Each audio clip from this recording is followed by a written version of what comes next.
வருத்தப்பட்டு பாரம் சுமப்பவர்களே, நீங்கள் எல்லாரும் என்னிடத்தில் வாருங்கள், நான் உங்களுக்கு இளைப்பாறுதல் தருவேன் என்று ஆண்டவர் சொல்லுகிறார். இன்றைக்கு அநேகர் வருத்தத்தினால காணப்படுகிறீங்க. ஏதாவது குடும்பத்தில் ஒரு பிரச்சனையாக இருக்கலாம். என்ன பிரச்சனையாக இருந்தாலும் முதல்ல என்ன வந்துடுது? கவலை வந்துடுது, ஒரு நெருக்கம் வந்துடுது.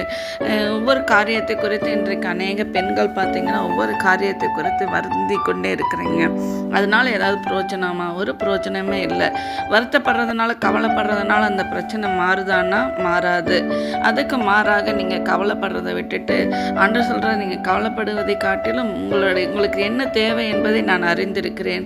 முதலாவது தேவனுடைய ராஜ்யத்தையும் அவருடைய நீதியும் தேடுங்கள், அப்பொழுது உங்களுக்கு என்ன தேவையோ அவைகளெல்லாம் உங்களுக்கு கொடுக்கப்படும் சொல்லியிருக்கிறாங்க. அப்போ அதெல்லாம் உங்களுக்கு இலவசமாக நான் தருவேன். உங்கள் தேவைகளை நான் சந்திப்பேன். நீங்கள் வருத்தப்படாதீங்க. வருத்தப்பட்டு ஒரு பிரயோஜனமே இல்லை. ஆனால் ஆண்டவரை தேடும் பொழுதோ உங்களுக்கு இளைப்பாறுதலை ஆண்டவர் தருவார். நீங்கள் எந்த காரியத்தில் வருத்தப்படுறீங்களோ அந்த காரியத்தில் ஜெயத்தை கட்டளையிடுவார். நீங்கள் விசுவாசித்தால் இன்றே ஜெயத்தை காண்பீர்கள். விசுவாசியுங்கள். நன்றி. ஆமென்.